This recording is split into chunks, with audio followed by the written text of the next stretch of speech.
Bootstrapping isn't a preference, it is a necessity. In an African context, you don't get the luxury of capital. I'm not saying this from a place of theory. I'm really building a business within the South African market specifically. And even here, there is no access to venture capital. Not realistically. Yes, you do get your grants here and there. You hear stories of people getting a few 100,000 here and there, but there aren't millions floating around like there are in Canadian markets, in American markets, where the same companies with the same base concepts can literally be taken over there and they can receive funding. That kind of money isn't being thrown around in African, South African context, right? So you can either take this thing and let it be a disadvantage of yours, let it be the bottleneck of your business, or you can take the tools that I'm going to give you now. So, a couple of things I'm going to give you is why bootstrapping is the default, how it shapes the way you build, and why this can be an advantage, right? You can take those things, apply them, and win anyway. And in a world full of people who constantly make excuses as to why they can't win, use what you have and win anyway, because I believe that's what true entrepreneurship is. So, part one, the reality check. Let's be honest, capital isn't widely accessible in an African context, and it probably won't be within the next 5 years.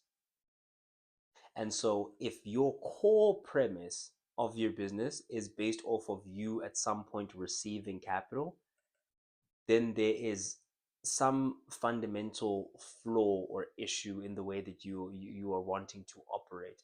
Again, I believe, and especially if you want it to happen within the next 5 years, right? If you just want to wait it out and see what the politicians say and how the laws move around, and the dissolving of the PIC if it ever happened, and all that stuff. Like I'm barely even into or hearing about that world. But every time I hear about things and the horror stories that come out of those situations, and I hear about the way that these reform programs are taken over, corrupted, give preferential treatment to certain people and not other people, whatever. All that's reinforced to me is, oh, if I want to make it out, then I have to be the one to do it. I have to build the system that is capable of sustaining that growth.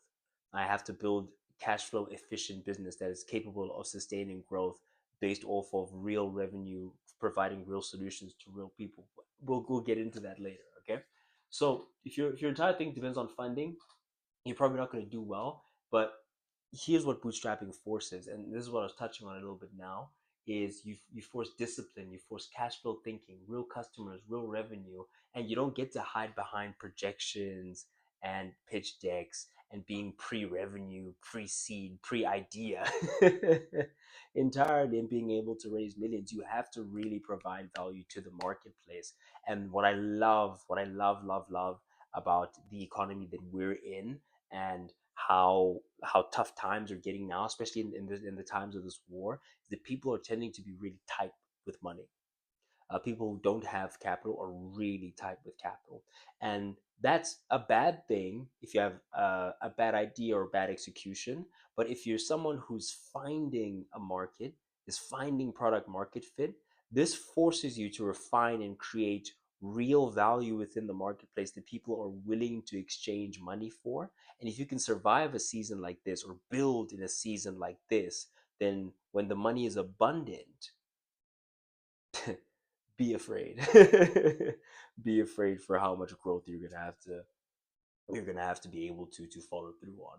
So real customers, real revenue, no pre-revenue idea. You either make money or you stop existing. And so here's the part that people miss.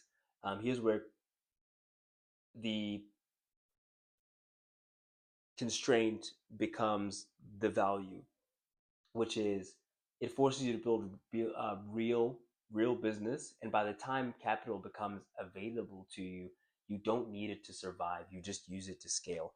And I feel like that part's important, and I noted it down for the reason of, by the time capital does come, by the time you are in a stage in the people, you're meeting the right people, the right things are happening for you, you don't need that capital to survive. And that shifts the negotiating power to your advantage.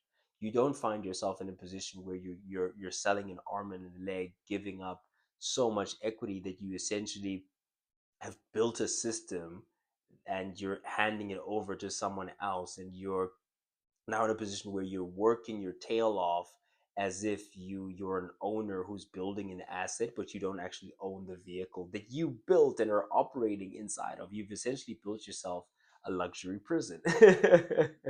And that's not the situation you want to be in. And the way that you don't get into that situation is that by the time the money comes in, by the time the investors are interested, you already have a system that is self-sustaining that works. You already have a flywheel where you virtuously go from, for example, your content to your packages to attracting, to getting real client results, to attracting more talent, to that improving the pipelines within themselves, and those becoming the stories that fill up the content, and a virtual cycle ensues in which you can continually increase the pricing. And it's all about building out a system that is sustainable in that way. And even within the context of that, you need to build a money model where the revenue comes in first and then you can fulfill, and then from that there are capitals that are left, and from those capitals there are percentages that are allocated to expenses. The rest comes to you. This goes back into the business as a buffer, reinvestment constant. And you find that sometimes the amount that goes to you, you're going to deliberately make less than you could make it, because you want to continually reinvest in the business. You want each customer to be able to buy you two, three customers. When your economics, when your unit economics are making sense, and you've created a machine where, if for example now you're putting money behind ads, you know that for each rand you put into your business, you get 1,000 out. Again, now we're talking about ridiculous numbers, like thousand to ones, but these things become possible when you have to create real value, versus when you can hide behind pitch decks and projected numbers. You don't tend to be as focused, as lean, as precise about what you want to do, because it's not necessary. So necessity is the mother of invention, and repetition is the father of excellence. We won't get too into that. So let's talk about the long game now. What does this mean? Does this mean that the system is perfect? No. Access to capital should improve. That is something we should work towards. That is something that I'm actively working towards. Maybe not now, again, within the short 5 year window, but certainly within the next 50 years is something that I'm building towards. My ultimate goal is to be in the space of private equity, to be deploying venture capital, giving people money to try ideas, because I believe that is what will really shift where we are as a continent, and then put us in our rightful place, as superpowers, realistically, as a whole. Not really one tiny part of it being really good and then the rest not being that good. Even the tiny part that's really good is separated and segregated into the have nots and the have yachts. All of that's very terrible, and I believe that we do have the power to change it. We do have the information to change it, and we don't have the resources, but we are resourceful. I believe that is what, again, true entrepreneurship is. It's not the efficient use of resources. That's what established businesses do. That is what companies with capital do. You're very efficient with your resources. But to be an entrepreneur, to build something from nothing, you don't need resources. You just need to be resourceful. You need to be able to pull the right things, the right people, the right ideas together.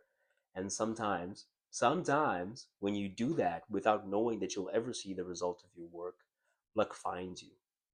And when your luck finds you prepared, that's when incredible arbitrage happens, incredible things happen, incredible arbitrage. Incredible wealth can be built within those moments. There's an incredible amount of value, more than the sum of the parts that you've put together, and within that you can capture some upside, and that's what turns into these sustainable ecosystems, sustainable larger ecosystems. And it all stems from you not being dependent on that capital. As soon as you're dependent on that capital, I promise you, in the long run, you're not going to be the one that's seeing the maximal benefit from your system. Your system is going to be maximally benefiting the people, the systems, the institutions that most probably had the capital to begin with, and it continues to perpetuate this cycle. Now, I'm not saying that people aren't touching millions out here.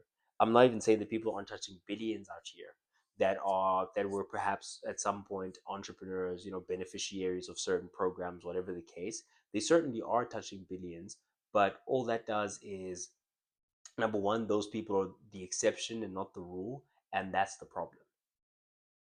And I think the way that we fix that is not by laws and switching things up. And I'm speaking this way because I'm very passionate about this topic. It is why I became so devout to entrepreneurship to begin with, and why I'm specifically focused on the mission that I am, is to solve these kinds of problems.